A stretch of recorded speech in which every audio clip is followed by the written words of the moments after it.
ওই স্বৈরাচার এবং যারা নাকি এই খুনি এবং ফ্যাসিস্ট এরা যেন আবার বাংলাদেশের মধ্যে বিশেষ করে যারাই হোক তারা যেন নির্বাচন করার সুযোগ না পায়। আজকে আমরা সম্মানিত প্রধান উপদেষ্টার সাথে এবং তার সাথে অন্য সম্মানিত উপদেষ্টারা উপস্থিত ছিল, তাদের সাথে আমরা দেশের ব্যাপারে, দেশের কল্যাণের ব্যাপারে কথা বলেছি এবং নির্বাচন সংস্কারের ব্যাপারে আমরা কথা বলেছি। নির্বাচন সংস্কারের ব্যাপারে আমরা বলছি, বাংলাদেশ স্বাধীনতায় 53 বছরে জাতীয় যে নির্বাচনগুলো হয়েছে সেই নির্বাচনগুলো বেশিরভাগই সব নির্বাচনগুলোই ছিল সব প্রশ্নবিদ্ধ, বিতর্কের প্রায় ঊর্ধ্বে ছিল না। বিধায় আমরা পিয়ার সিস্টেম, অর্থাৎ প্রতিটা ভোটারের সেখানে ভোট মূল্যায়ন হবে এবং জাতীয় সরকার যেটা আমরা বলি যে সমস্ত প্রতিনিধি, সমস্ত দল তাদের দলীয়ভাবে তারা মার্কায় বাংলাদেশের জনগণ ভোট দিবে, ভোট আনুপাতিক হারে সেখানে প্রতিনিধিত্ব সংসদে দায়িত্ব পালন করবে।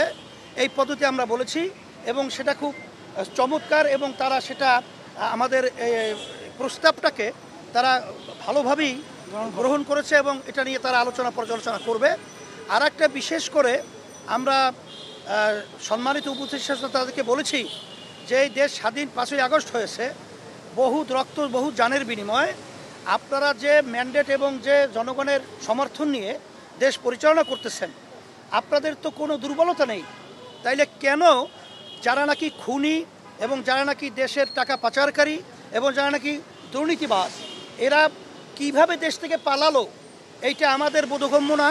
এটা জাতি কিন্তু এটা মানতে চায় না, আর আপনাদের দুর্বলতাই কিন্তু এটা প্রকাশ পেতে চায়।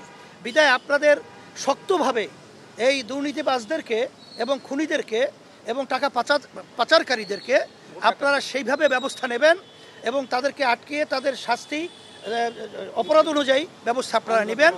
এইটা বিশেষ করে তাকে আমরা বলছি।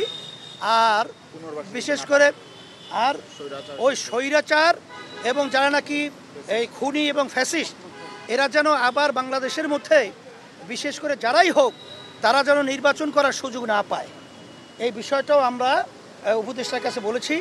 তা বিশেষ করে আমরা সংস্কারের এবং বিভিন্ন যে কমিশন রয়েছে 6 কমিশনের পরেও আমরা আরও কয়েকটা কমিশন বাড়াবার জন্য, দেশ সুন্দর পরিচালনার জন্য আমরা প্রস্তাব রেখেছি।